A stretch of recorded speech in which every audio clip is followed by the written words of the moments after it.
We are streaming live from the World Carnivore headquarters in southeastern Wisconsin. I'm Eric. I'm a novelist, and for some reason, I'm doing the intro.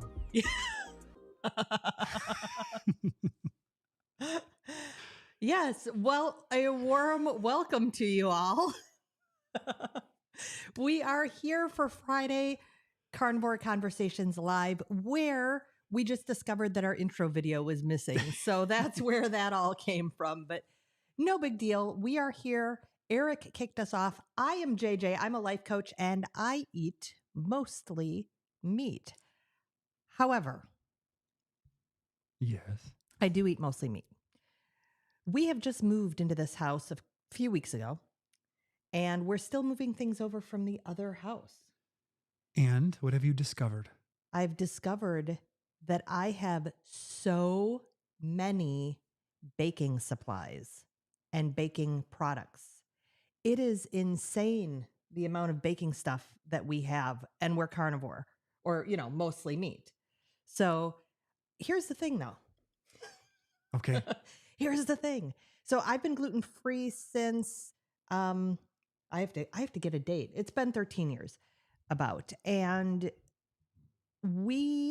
I got really pretty good at baking and cooking gluten-free. Now, I'm not one of those people who can make a recipe up from scratch, but I'm really good at evaluating recipes and going, okay, this one looks good. Oh, I need to tweak this one to add a little more integrity, et cetera, et cetera. So I have all of the gluten-free baking supplies and like the different flours and thickeners and all these things. And I'm having a really hard time just throwing it away because one, it's expensive. And two, I don't know. Are we going to make my gluten-free brownies that everyone loves? Am I going to make my gluten-free brownies that everyone loves for Thanksgiving? I don't know. Well, you could. The question is, are you going to eat them? That is true too. Because it's a danger. Right. And we have a daughter who is not she's not carnivore or low carb. However, I certainly enjoy making her something that is slightly less bad with these ingredients on occasion too. So much of our kitchen space is being devoted to this stuff that we don't even really eat. I found a big thing of cornmeal. Right. And I was like, I don't even know what this is. Well, I'm known for making sort of a corn cake casserole, sort of a mod of that Jiffy corn pudding stuff. That's, again, a bunch of my family just loves, and I make it really well, and it needs cornmeal. Well, they need to stop eating it. Well, and that's the other thing, is I do feel worse and worse about feeding my loved ones poison these days. But then there's the flip side. If I don't supply that, which is slightly less bad, I'm going to put less sweetener in it. If at all, it might even be a low carb sweetener. It's going to have no gluten. It's going to be less bad. Or are they just going to make stuff that's terrible anyway? Well, the context for this is Thanksgiving. Well, yeah, holidays, basically. Yeah, which is on the horizon. Yeah. It's getting, I am in my red and checked flannel. I was shocked when I came down here and saw you in your flannel. When I put it on, I'm like, is it too early? But I'm like, no, it's October. It is October. I should be able to wear my red checked flannel in October, shouldn't I? Yeah, go right ahead. It's 68 degrees out, so it's kind of warm for it. But this morning it wasn't. No, it's nice, cool Wisconsin mornings. So good morning, Curtis. Welcome, everyone. We would love to hear from you in the comments. If you're joining us either live or if you're watching the replay, let us know you're here. Say hello and let us know where you're from. Lisa says, I bought a chuck roast this week, chopped it into tiny cubes, coated it with seasoning, then browned it all sides in butter and olive oil. It's from a soup recipe I can never make again. Once I got to work. And then let's see here. I love the flexibility of this way of eating. I realized the seasonings were way too strong. Found sour cream in the cooler. Ooh. Is this at work? Did you just take somebody's sour cream? Basically turned into a beef stroganoff without the noodles. That sounds delicious. That is a good save, and that's using your noodle that you're not actually eating. That really sounds wonderful. I do love me a beef stroganoff, and I haven't had it with the noodles in ages. I used to make it fairly frequently. Yeah. And it was all right. Yeah, that's his. Yeah. I was going to bring a chuck roast over from the deep freeze at the other house, but I forgot. That's what that reminds me of, Lisa. I stopped over at the house today and was going to grab that. It's that Wagyu one. We got it from Bit on Beef. Oh. Yeah. Well, we need to be eating that. Yeah, I left it at the other house. We should make a video out of it, though. Maybe. Every time we do that, we just delay cooking something.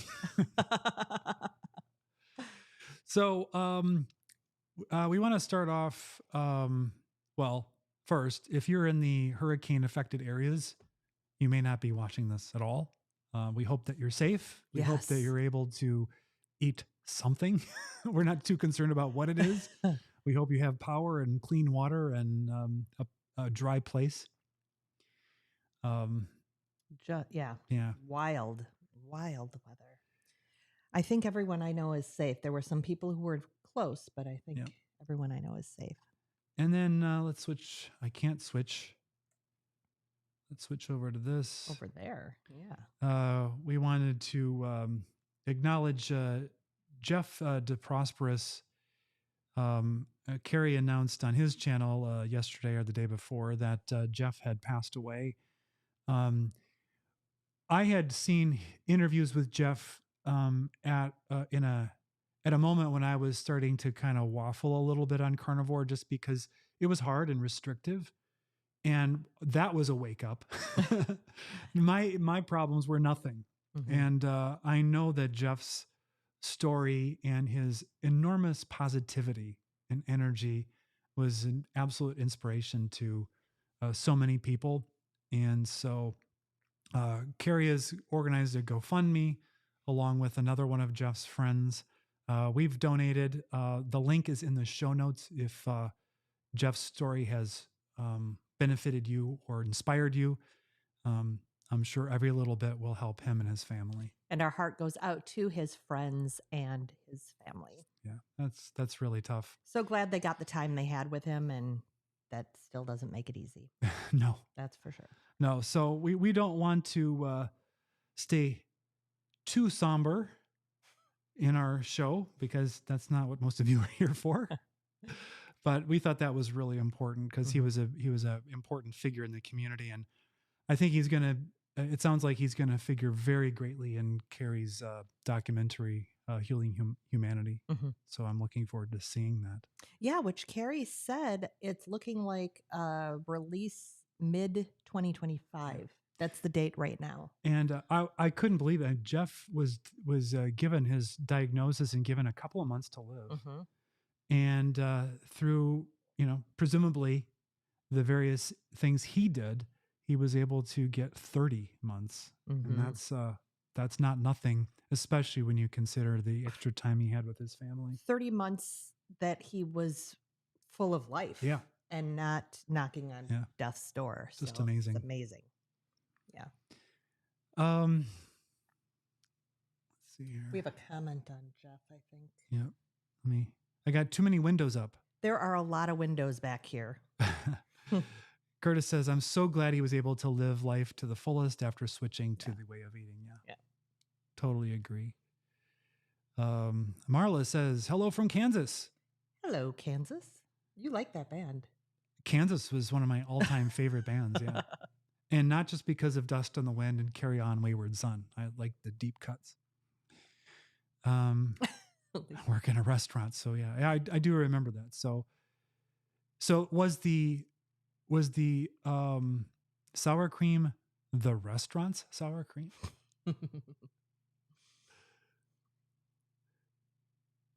Let me see here. That does remind me, I'm going to jump a little bit. Yesterday, we placed an order on Amazon. Yep. And we received our brand new air fryer. Now, we had an air fryer at the other house. It's still there. But I'd heard about some next level air fryers from some of the carnivore influencers. And so we were kind of waiting till we got settled in the new house to just go ahead and buy a new one.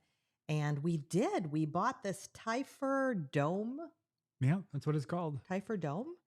And again, went back and forth a little bit, but yeah, so we had our first meal on it last night. That's your steak, isn't it? That's my double steak plate.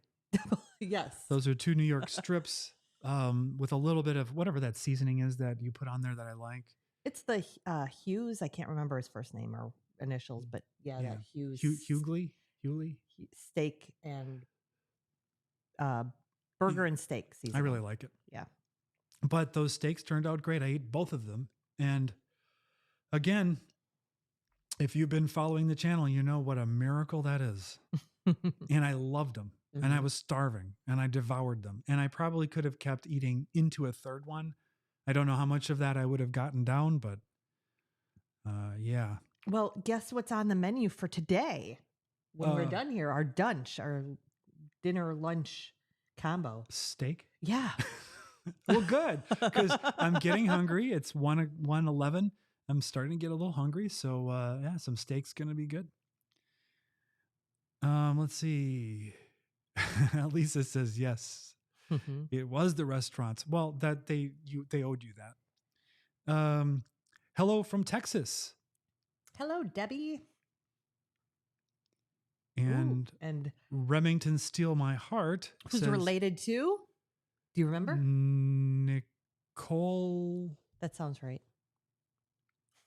I just remember Eric is in the middle of the full name. Nicole Rice. Hello, Remington Steal My Heart from upstate New York. Hello and welcome back. I like that families are watching us, even if they're not in the same location.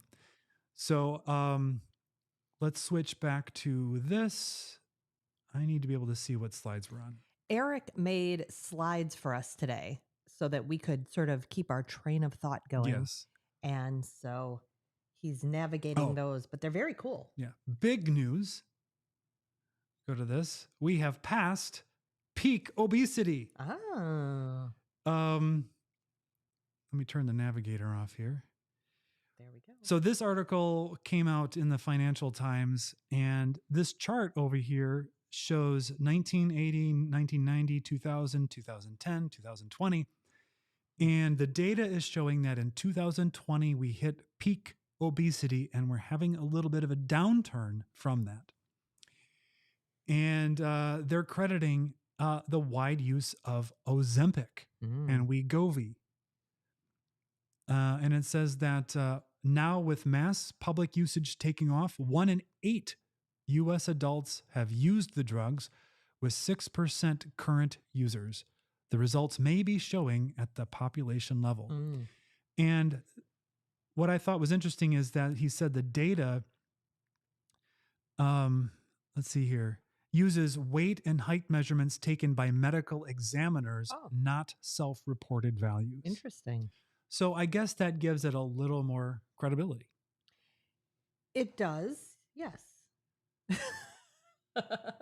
I didn't say it made it credible. I said it was a little more credible. Yeah, no, I agree. I'm wondering, I'm always looking for, is there an agenda at this point? But let's say there's no agenda and this has really happened. The obesity rates have begun to decline. That seems good. That seems possible. Yeah. Positive and possible. Yes. It says here, there has been a tendency in some quarters to view taking drugs to lose weight as cheating, not virtuous, not the way it's meant to be done. But here's the thing. It works.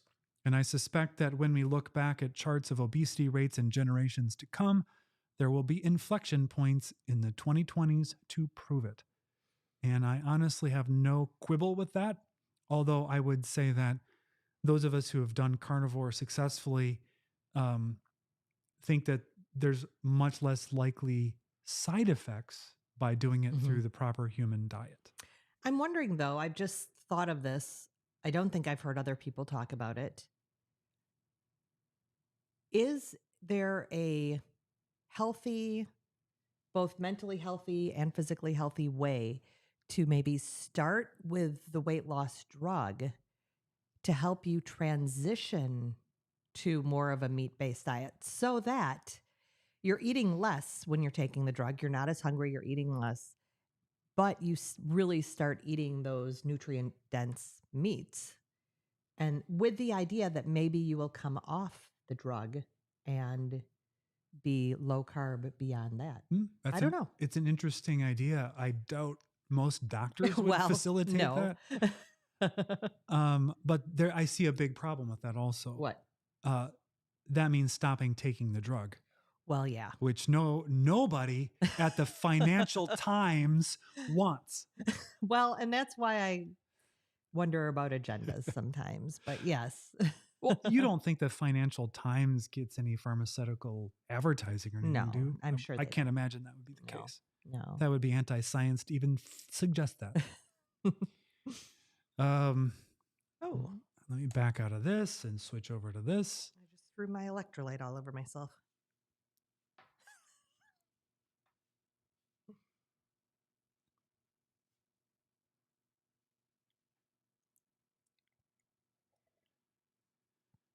Oh, Susan says, where are we?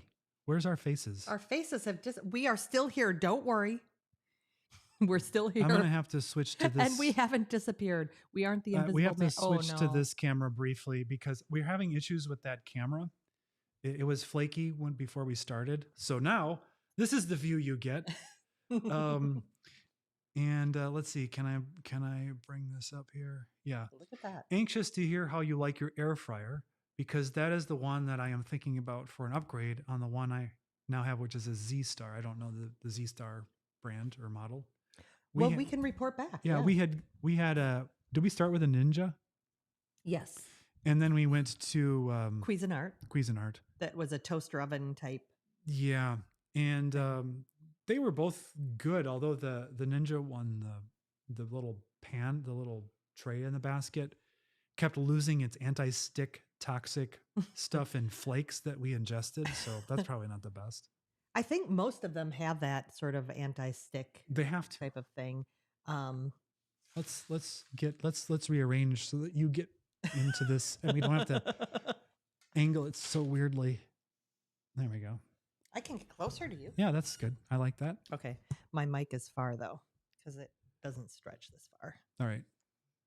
So if you can't hear her, just listen to me instead. Yeah, that's really all that matters. We will be reporting back on the Typher. Mm-hmm. Although when we did look at the Drio Chef Maker, and we didn't choose that one, even though it was cheaper, because it looked like the capacity was just way smaller. Yeah, I was a little concerned about capacity. So this one is very wide. You cannot put a full chicken in it. They're very clear on saying that in the reviews. Oh yeah, I'm here. They're very clear on that. It's large enough to put some sort of a pizza in there, like we care about that. But when I'm looking at cooking 4 steaks, I wanted to have good capacity. And Chris Cooking Nashville was using the Typher. And I saw a video today of him using the Typher with a full chicken. Oh, really? He broke it down. Oh, well, yeah. But he didn't actually disconnect the whole thing. He somehow made it flat. Spatchcock. Is that what that's called? Yep. I've done it a couple times. That's what he did. But there were steps. So that was a non-starter for me. I don't do things that have steps. I cooked the other day I'm trying to remember what I did. But I realized one thing, this isn't the realization. One of the things I do to sort of ground myself sometimes is I actually do some cooking or baking in the past. And I haven't done that here at the new house. We've been busy. And so it's just been doing steaks and things like that. So the other day I went the next level, and I don't remember what I made because it doesn't seem like I've made anything complicated, but I did spend a little time cooking in the kitchen just to sort of get grounded and just shift gears. It's hugely stressful, even though it's so positive. Oh, the move. Yeah. I thought you meant cooking. No, the move is just really positive, but also highly stressful. Yeah. Yes, it is.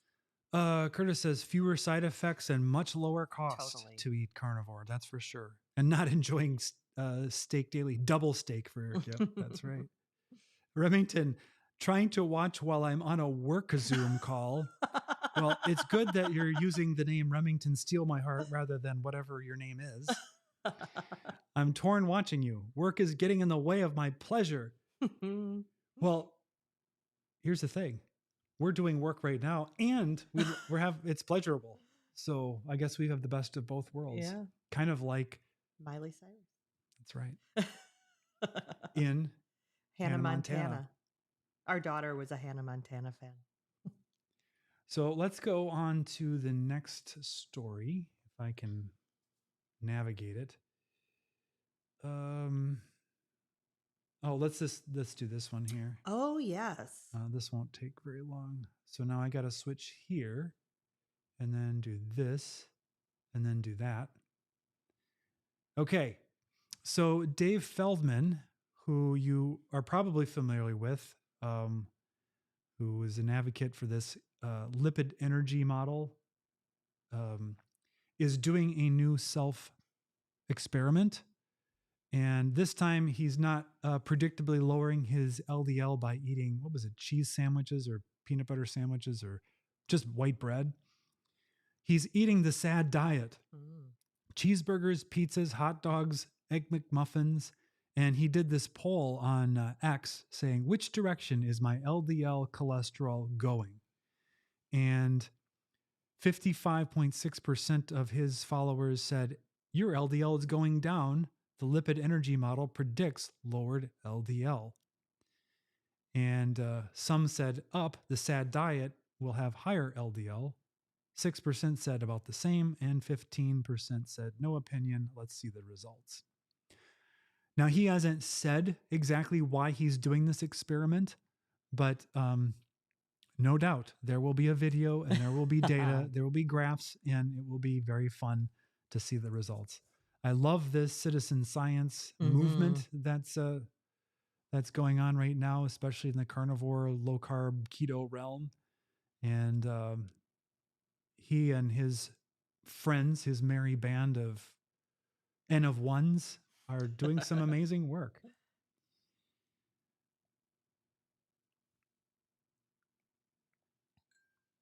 All right, let's see. What do we got next? Okay, this one. We'll do this one. So now we want to make you mad. So we will do this and go into the Shape article. Oh, Shape, of course. Dietitians agree. Steer clear of the carnivore diet. Steak anyone? This Insta-famous eating pattern will likely wreak more havoc on your body than it's worth. While eating this way could provide short-term benefits like weight loss, and it might sound kind of badass to eat nothing but meat, experts say it's a flesh-in-the-pan fad most people shouldn't try. Here's why. Because of its emphasis on animal products that require a certain internal temperature to be eaten safely, you're going to have to cook it. So if you follow the diet, be prepared to spend time in the kitchen. Now, this just made me laugh because, yeah. I think most of us have seen that our cooking time on carnivore goes way down compared to cooking previously. If you're cooking any type of meal that isn't just a convenience food that you throw in the microwave or something. Oops. Cooking up some eggs, throwing a steak in the air fryer or on a pan or in the broiler. It just really does not take much time to do to any of those things, or to braise meat even. You put it in a pan with some liquid and you throw it in for a few hours. So I just thought that was funny, but yeah. Well, what is the alternative diet where you don't spend time in the kitchen that they're going to recommend here at shapemagazine.com or whatever it's called? Well, I mean, see, here's where it could be a raw vegetable-based diet. But even that requires a lot of prep. And I don't think they're probably recommending that.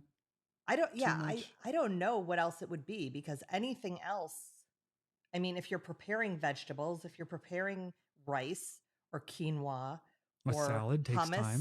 or a salad Chopping. or juicing or smoothieing, it all takes time. I don't know. So can we agree that the time spent in the kitchen is an absolute idiotic point and not a detraction from the carnivore diet? I can agree with that, but I also want to point out this part here, which often requires the animal products, which often require a certain internal temperature to be eaten safely. So I'm not disputing that. I do know that there are some carnivores who eat a very black and blue or even raw dishes. Yet, I said this several months ago to you, how much we have been told about safety of meat. And when you go into the grocery stores and they're like, oh, do you want your meat in a different bag? Do I need to bag it differently? Like, there has been so much fear around meat's safety for as long as I can remember. Of course, yeah. And not only the temperature, and we've both reported that our mothers cooked the crud out of our meat so it would be safe back before they used thermometers for that type of thing. But also just the handling of meat. It's really been a huge message of fear Well, for yeah, a long like time. every local news channel would do that. Is your kitchen full of invisible toxins? And then they would show how when you touch poultry and then you touch your counter, you leave behind a smear of poison with their UV or light. But obviously, you can spread illness that way. But I think since we've been carnivore, I've gotten more and more lax about worrying about having touched meat. I really have too. Like, I have gotten a lot less lax. Now, that's not to say, oh, just go licking raw chickens or something. At least not without their consent. No. So I don't want to throw the baby out with the bathwater. And yet, just realizing how much of the messaging our whole life has been around how meat can be so dangerous, just from that standpoint as well. So the American Heart Association reports that while a low-carb diet that includes plenty of plant foods could reduce blood sugar, a low-carb diet focused on animal foods is associated with an increased risk of type 2 diabetes. Mm-hmm. And when you follow the link, you get to the Harvard T.H. Chan School of Public Health, which is just a pure anti-meat propaganda arm of Harvard. Well, and I think I just watched a video. I'm trying to remember the chain here. I think it was Dr. Westman who was doing a reaction video to Nick Norowitz, I believe. And talking about these studies that have been around meat causing, especially red meat, I believe, causing an increased risk of type 2 diabetes. And they cited that first, they're epidemiological studies. So it's all based on what people are remembering that they ate and just reporting, self-reporting. But also that the hazard ratio is extremely low. It's like 1.1, 1.2. And so there's very little actual correlation. And it is only correlation, it is not causation. And so, we're looking for like at least a 2 or higher hazard ratio usually to even really have a valid hypothesis to study.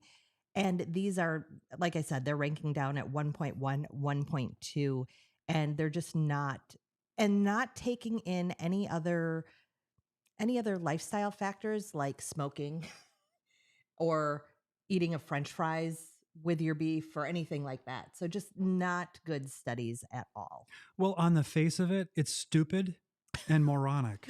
And there's that too. So and so you can just tell that the whole story that's being propagated has nothing to do with public health. No. At all. No. And they rely on the public to be stupid and uneducated, and then they try to pass off this stuff as science when it is anything but. But moving on. Moving on. The many drawbacks of a carnivore diet, When removing plants from your diet, you'll miss out on important antioxidants that help maintain a healthy immune system and quash inflammation, Pace says. Now, Pace is a dietitian that they were talking to. Now, before we go on to the next bit, I just want to report again, take your drink because here it comes, Dr. Georgia Eade. Yep. Change your mind. You really need to learn the title of the book we mention every single time. I had it, and now it's Change just your diet, change your mind. Link in the show notes of every video. But I heard an interview with her where she said it very plainly. Rather than worrying about the antioxidants, why don't we worry about not causing the oxidation in our bodies in the first place? What? Yes. So anyway, just had to say that. And again, take your drink. Although, what is it? Are you drinking like sparkling water? Take your drink of sparkling water. Yep. Topo Chico. Pace, another key ingredient you'll fall woefully short on, fiber. Take a drink. For reference, women need 25 grams of fiber daily and men need 38 grams. I did not click on the little 5 to find out where they got that idea. A true carnivore diet could supply as little as 0 grams, which is true. Mm-hmm. There is no requirement for fiber. What? There is none. How much fiber do I get? None. Do I need it? No. Everything runs pretty nicely. Long-term, a carnivore diet might negatively impact your heart health. I would worry about increased cholesterol and inflammation levels. The high fat, salt, and cholesterol content of meat and other animal products also may raise blood pressure and increase the risk of heart disease, says Pace. Interesting that my blood pressure eating only meat or almost only meat has normalized and is excellent.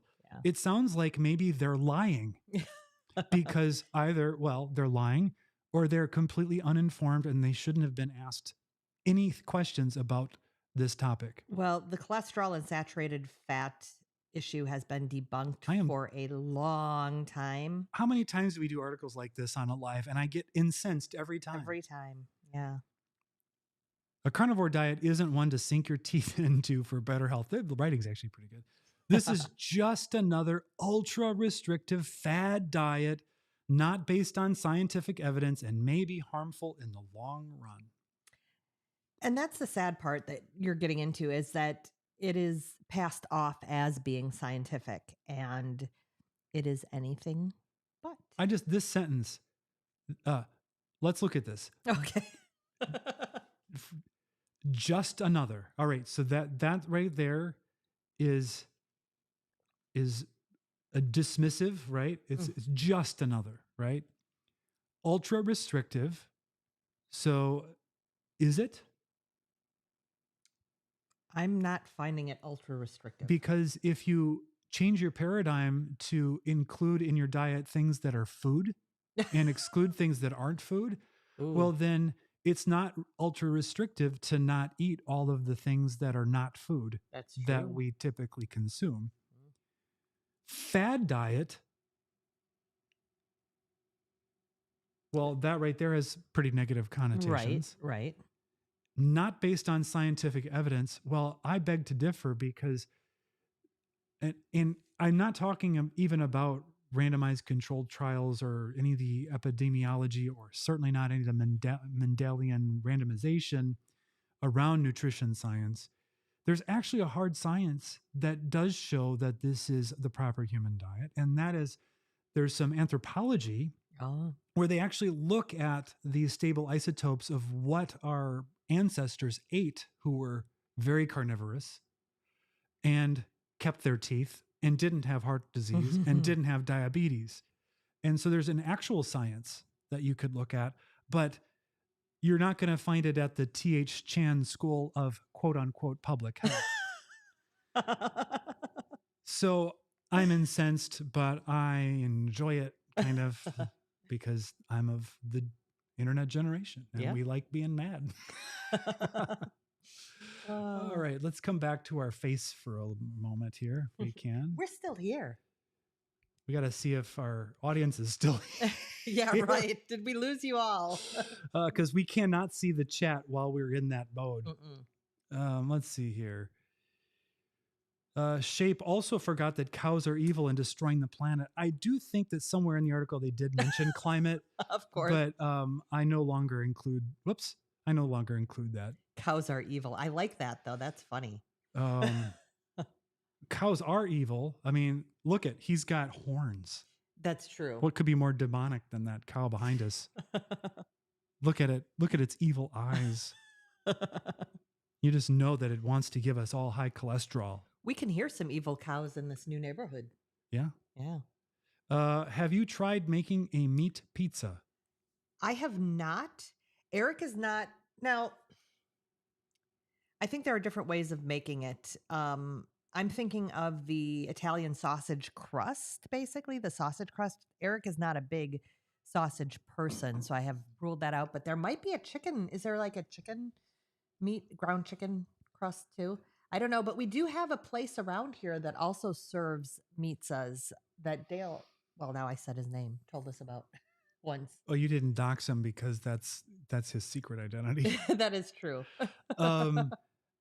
I would be open to trying to eat a meat pizza, but my guess is that it's not going to taste and the mouthfeel is not going to be the pizza experience. We did do the fathead dough pizza long ago during a keto round, which I would not do now because it has the almond flour in it. Although I have not thrown my almond flour away. That stuff's expensive. I don't know when I'm going to use it again.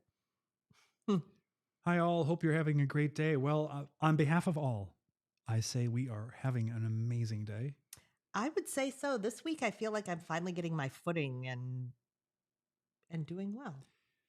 Natalie says they rely on the public to not even read the study, just the headlines. That's for sure. And the headlines never are accurate. A pizza. So let's move into the next phase of this madness.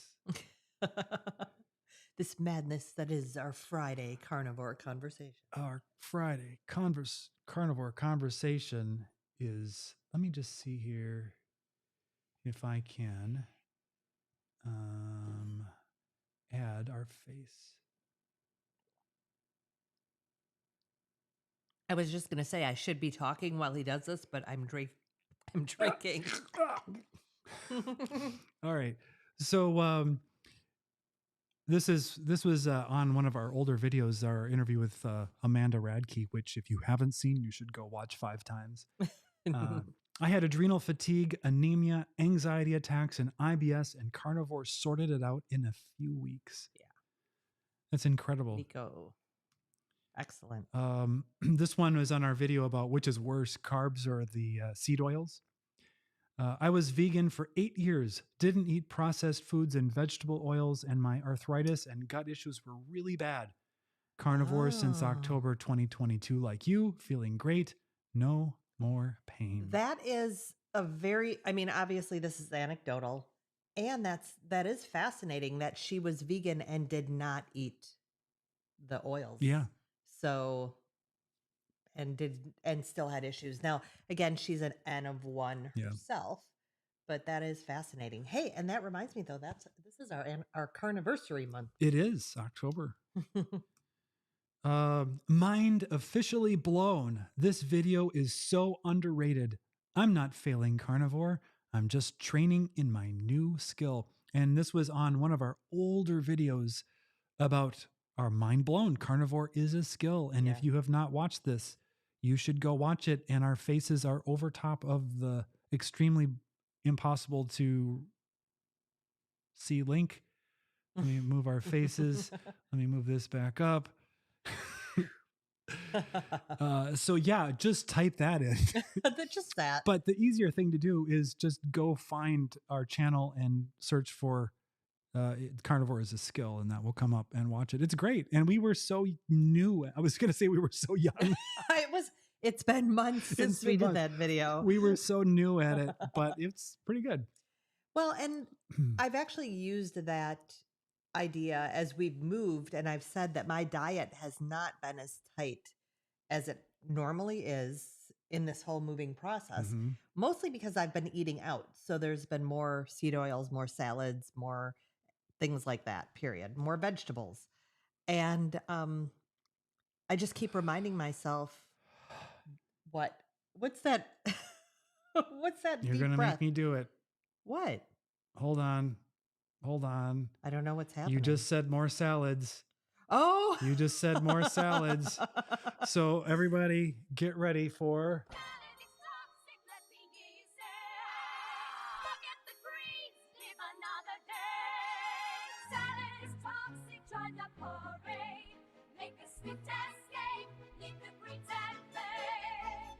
Salad is toxic. Yes, yes. But I keep reminding myself, back to the point, that carnivore is a skill.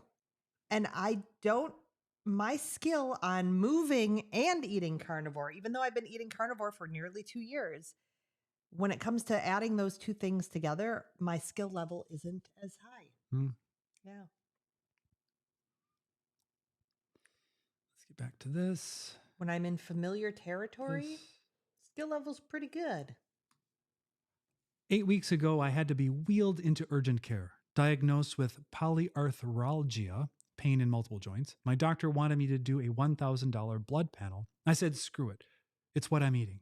Started carnivore. Today, pain is gone and I'm walking like a normal person for the first time in a decade. Down 30 pounds as well. 8 weeks. 8 weeks. Yeah. 30 pounds. Of course, that's only, mostly water weight and stuff like that. Not a big deal. It was, it took us a year and a half to get down 30 pounds. That is true. Yes. But that's not the big story here. Mobility. No, that is not the big story. The mobility and quality of life there is just, you can't even put a value on that. I can't do lamb. I've tried it many ways in different cuts and it just tastes like the smell of barn to me. So this was in response for us doing a call out for recipes for lamb. Yes. How do you prepare your lamb and what cuts do you have? Because we are not big lamb eaters and we still have not eaten any lamb. No, but everybody said go buy it at Costco and we have not yet been back to Costco. No, that is true. So when we go back, we'll get some. But I know what she means, and I'm not saying that with lamb, but you used to say pig for you. Like eating pork smelled like a pig barn. Farm. Yeah. Yeah. And I didn't understand that until several years into our relationship. And I was like, oh, I got it. Yeah. In order to toast some so-called bread, this is in reference to a Cardivore bread that we made off of something. Oh, it's actually Courtney Luna's recipe that Steak and Butter Gal did on a video that then I made, and then I didn't like it, but it needed to be crisped up. And they're saying, do it camper style, butter it and cook it in a skillet, both sides, like a grilled cheese sandwich. And I did that evening. And you liked it. And you did not. I did not. No, you were not a fan. I liked it decently. It did not crisp up, like traditional bread. First of all, let me say that. It didn't do that. But what I found, I finished off that loaf, and what I found I liked best was doing a soft egg on it. But in fairness, that was the eggs and cottage cheese version. Right. That I made. Yes. But I had put some Italian seasoning in it. Oh, that's true. Which was horrible. If I'd put a better, more bread appropriate seasoning into it, I think it would have tasted much better. Yeah. Oh, this is in response to our review of the Carnivore bar. And it says, currently I make pemmican with 1 kilogram of dehydrated ground beef, 1 cup of melted tallow and salt to taste. Divide it into 6 portions, pin roller it flat, place, I think, on a pan or something. I can't see what it says because there's something in the way. Dehydrate for 10 hours in my 6-shelf dehydrator. We don't have a dehydrator. We don't, although supposedly our new Typher dome it can dehydrate? has a dehydrate function, but I don't know. So have you made pemmican? I haven't. I wasn't asking you. And if you haven't seen our review of the Carnivore Bar, it is on YouTube. Oh my gosh. We had planned this whole day. We've reported this before, so some of you I know have heard this, but we had planned our whole day around going out to a flea market and bringing our carnivore bar with us and sort of bringing you along, sort of vlog style. And we got the day of the flea market wrong. So it was so sad. It was disappointing because it was on Sunday and I have play rehearsal on Sunday. So we couldn't just go, oh, we'll go tomorrow. But we did go antiquing. Yeah. And I bought one little thing for the shelf, a little, percolator. Yeah. And we did eat our carnivore bars. So we did. And I think you liked them better than I did. Yes. Yeah. Because after we had made our video, maybe the next day, I was hungry and I needed to take the dog out for a run, and not me running. The dog was running. I was driving side by side. And I'm like, hey, I'll grab part of this leftover carnivore bar and eat it. And it was fine. It tasted very kind of low flavor, kind of just like a very fatty material in my mouth. But with that extreme testimonial, you can get 10% off with our discount code that is in the show notes. I feel like the more you thought about the oiliness of it, the worse it got for you. It didn't gross me out. It just flavor wise, I'd much rather eat a steak and it'd be way cheaper. Well, that's true. But I really did like it. I really liked the texture. The texture was just really neat. But I think we should make some pemmican, because then you can add maybe some seasonings or flavor that we like. I don't know. As opposed to the one we didn't like. Well, we don't want to eat the honey one because we don't need the carbs. Yeah, that's true. And it didn't actually change the flavor that much. So. It was not very sweet. And let's see. It was good. I liked it. We got a backlog of things here. Natalie says chicken pizza crust is good. Has a lot of cheese in it though. Yeah. Yeah. Well, I don't know any of the recipes. I have done the egg white bread sort of pizza crust, and we do like that. Do we? Yes, we do. Because I don't know what's in it. It's made with egg white. It's like a Indigo Neely's modified Maria Emmerich recipe. So that's an egg white crust with actual tomato sauce and some cheese? Yes, although we've done it with we have not done it with Alfredo sauce, but you can do it with which white gets sauce. the toxic tomato out of it. Yeah. I have seen a carnivore pizza using chicken egg cheese crust. Haven't made it yet. Oh, let's see here. Hi, Elva. Hi, Michelle. Good to see you.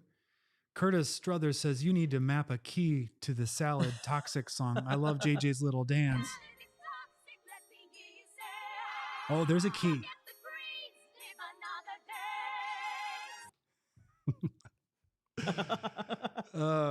That there will always be a key for. Michelle says, I like lamb burgers. Google the recipe, all-American lamb burger. The seasonings in it really complement the lamb and mask the lamb smell for me. So, but didn't you like raise sheep or something at one point and ended up saying that you preferred to eat goat after all of that? Oh, have you ever had goat? Not that I know of. No. When we've gone to the Caribbean, I've been like the last time we went, which has been a while now, but I was kind of tempted to try it, but we didn't come across it anywhere.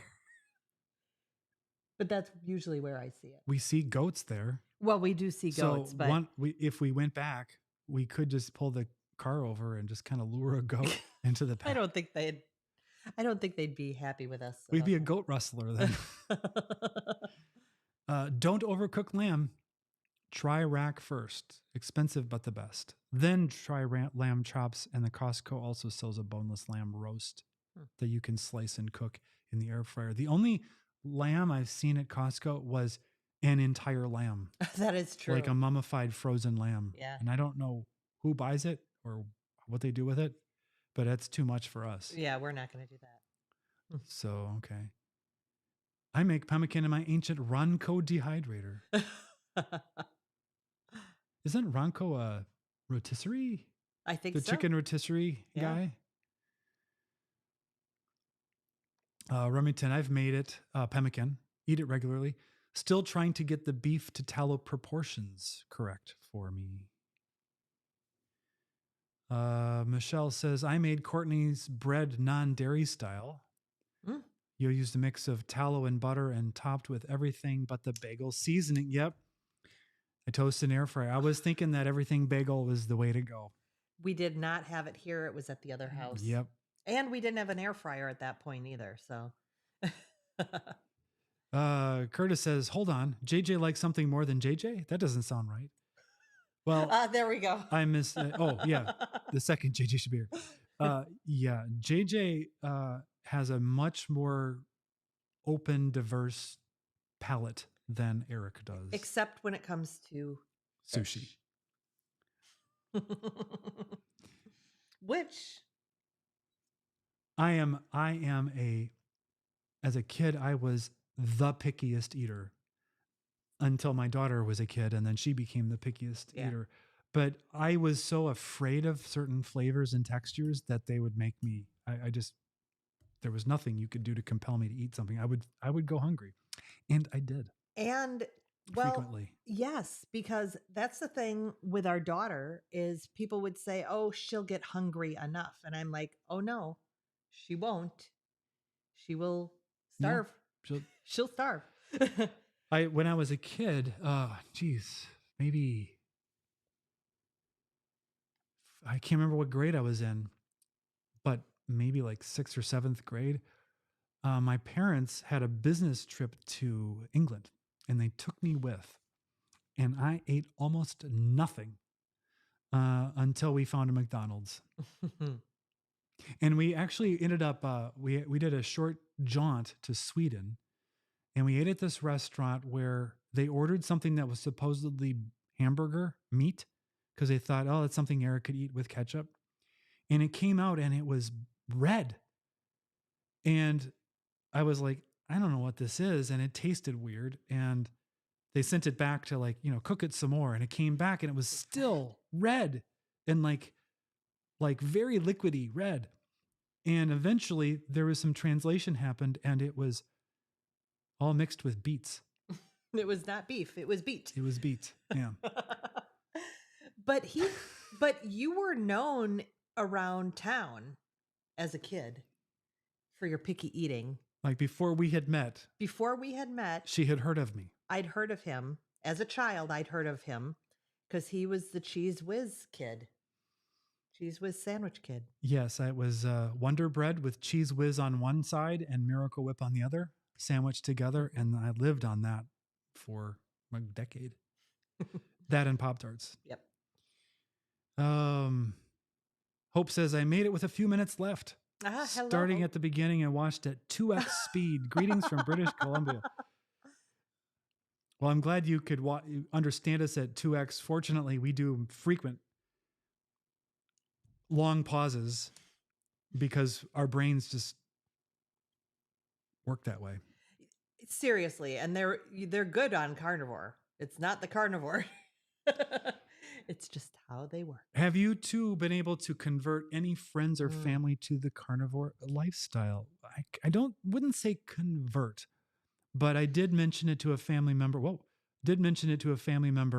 Who did do a modification to their diet to not have any added sugars and maybe not a lot of carbs. I don't know the total thing, and had experienced dramatic results pretty quickly.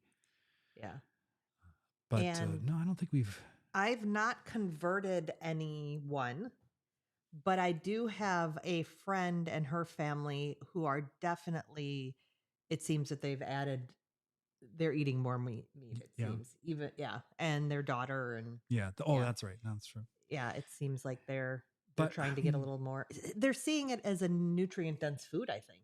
Yeah. beef. Honestly, family's going to be the last Yeah. who are going to want to do something we're doing just because we're doing it. But we also don't proselytize. No. We don't push it. We just are examples. And then, of course, they think you're on Ozempic. So there's no winning. Yep, you're right. Lamb, not my favorite, but I still ate plenty of it. Freezer full. My granddaughter is the same. Super picky. Will starve. Mm-hmm.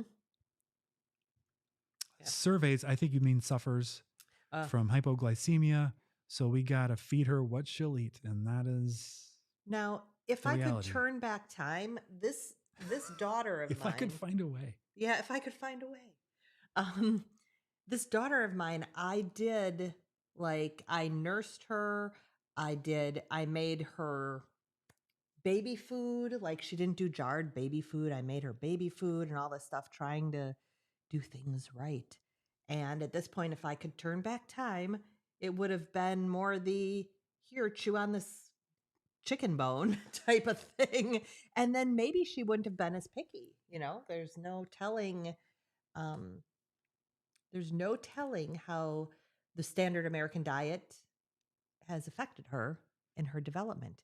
And I always knew she wasn't eating the best, but I took solace in the fact that at least she wasn't eating high fat. Like, her diet was really low fat.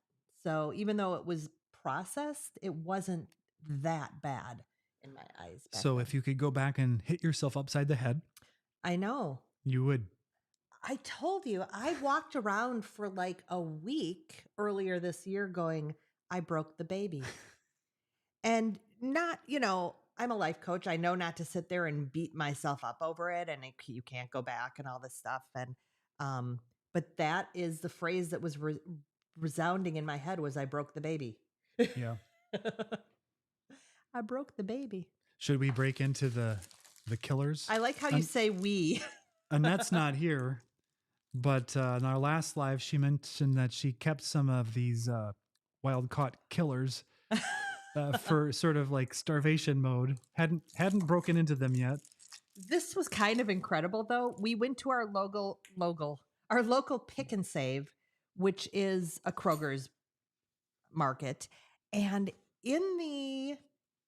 right by the meat and the produce section, they had a whole thing of like different types of sardines. Yeah, all packed in olive oil. Tunas and salmons. So it was really interesting to see this huge display of this stuff. They did not have the kippers there. They had them still in that other aisle. So it reminded us, we're like, oh yeah, let's get kippers. So here's my tin of kippers, which we will always call killers because of Annette's typo. Autocorrect. I don't smell it. It's a little fishy. Straight out of there. Oh, this is lightly smoked. It's fine. It's good. It's fish. It's herring. Okay. How fishy is it? Because I still am not really smelling it, and normally I can smell fish like it has me gagging. Sorry for the eating noises on mic. Unless you like that ASMR kind of effect. Oh, now I smell it. I would say that the fishy flavor is about a 1.5 on a scale of 1 to 10. I would think it needs to be low because I didn't get that overwhelming smell. I like it. Oh my gosh. There's nothing wrong with it. I'm a little scared, but that's too big. This is too big. I know. I just complained about It's a molecule. She just picked up a molecule.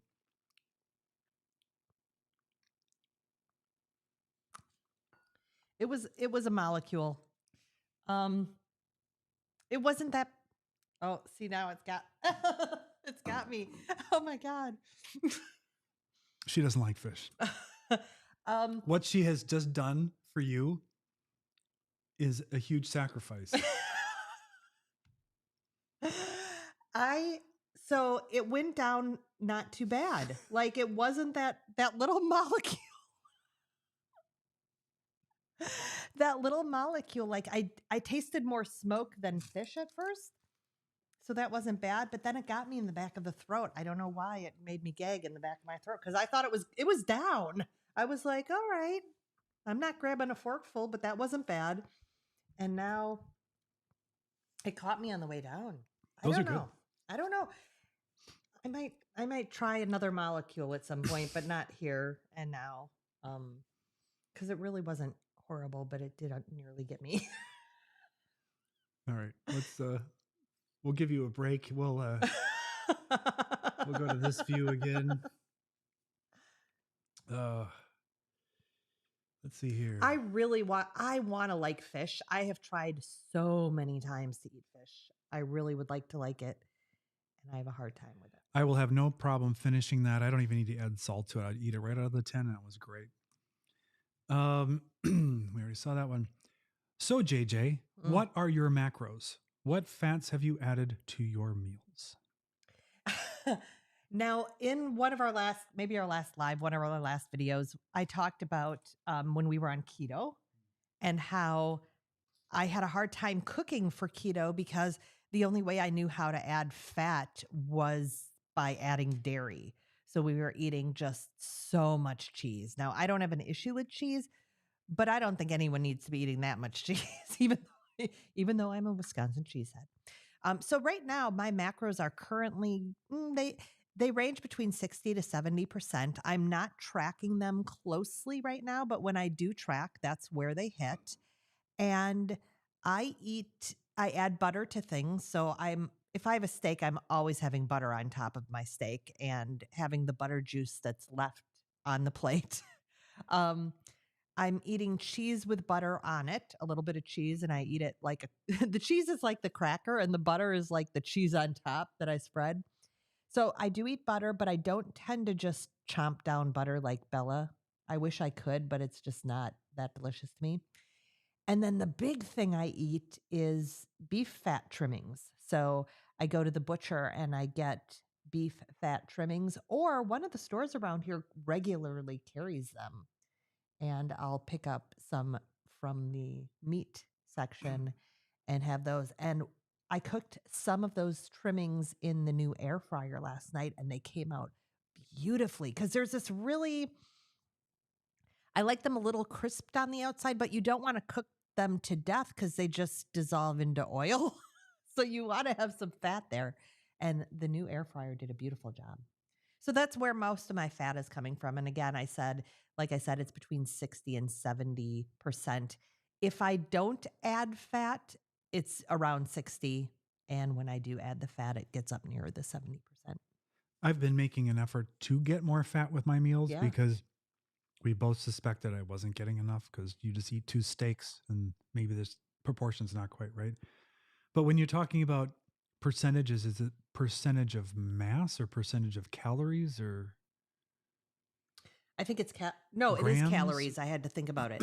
It's when I put it into my AI, it was percentage of calories. Okay. That's a good question. Yeah. All right. But it's the whole eating a stick of butter. It is a little bit hard. Yeah. We've mentioned that finding a good eaten butter is helpful. Mm-hmm. And I love that Vermont unsalted butter. Yeah. Vermont Creamery. And I still don't like eating it just by itself. Yeah. I love it as well. And I still don't regularly eat it. Although I was desperate this summer. I was having some cravings for something and I stopped at a convenience store and bought butter and just ate some butter. So I will do that, but it's not my favorite thing to do. And this says, I have never felt the need to ever count calories whatsoever since doing low carb carnivore. And that was in response to our last video, which was about stop counting calories. You don't need to count calories if you do carnivore. And let's see, get back to here. I did not do any tracking until 2024. So I was about a year and a half into my carnivore journey before I did any tracking whatsoever. And it's just been tweaking. It's not been something that I've needed to do, fortunately, to experience the benefits of carnivore. It's just been how much better can I feel? want to see where we're at on Yep. this. Okay. Hmm. So Steve is saying, so what do you guys eat each Ah, day? Or do you change it up every day? that's a good question. You go first. Um, I'll pretty much the same thing most days, Right. with some variation, but I eat breakfast. It's always eggs and bacon with coffee. And I'll eat that around 8 o'clock in the morning. I'm getting up at uh, between 5 and 6 most mornings. And then we eat a late lunch, early dinner at around 2, 3 o'clock.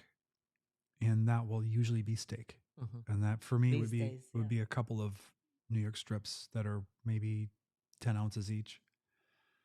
I might supplement that with some jerky and butter. Um, but that's pretty much it. Then occasionally during the week, you make something different, like a pork tenderloin or Mhm. maybe some chicken thing. But if we do chicken, that's the real problem because then there's not enough fat. And making an effort to get the fat is the trick Yeah. there. Yeah. We bought some wings to try in our air fryer Yeah. that we'll have to use.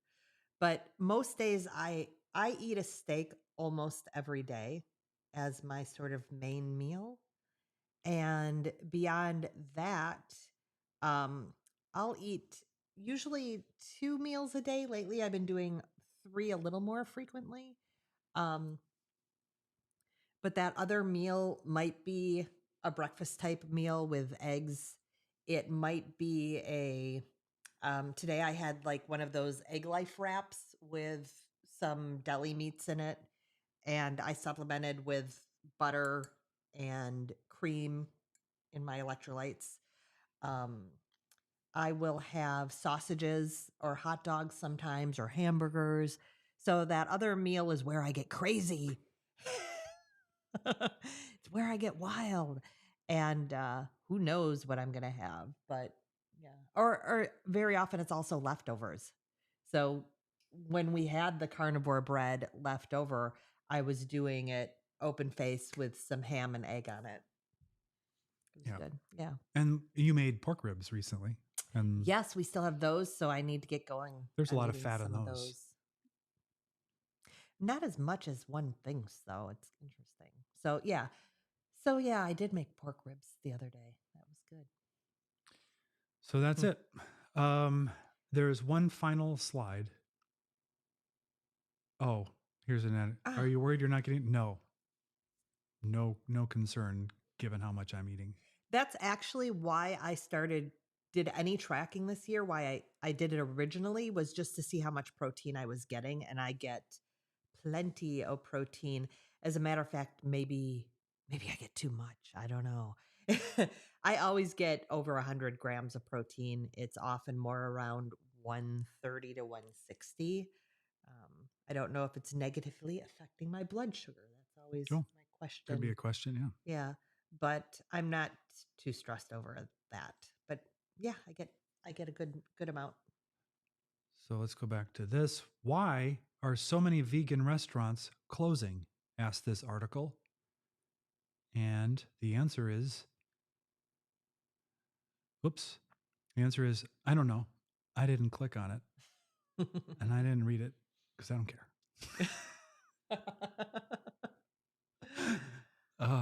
If you've enjoyed our video, please make sure you give it a thumbs up. We really appreciate that. And if you haven't seen our last couple of videos, go on the channel and find them and watch them because they're amazing. YouTube did not like us doing a review of the carnivore bar. No, it didn't. No. Mm-mm. YouTube said, we don't like you doing that. So we're not going to show that to very many people. But it's actually, I mean, it's about that. We do a big taste test in the middle of it, but it's actually surrounded by us going antiquing. So there's actually more content to it than that. But who knows? Maybe that's why YouTube didn't like it. They're like, we don't like old things. Speaking of which, we did get a comment I didn't put up here where Oh, where yeah. we were called an old couple. That was funny. Yeah, you could Yeah, have put it up. and the suggestion was that we're paid by the Beef Council to promote the carnivore diet. We're not. We're completely Full disclosure, transparent. we're not. We're not paid by the Beef Council. No. No. Or anyone else to promote the carnivore diet. I saw someone recently talking about how the curse of carnivore is that you experience such benefits that you want to share.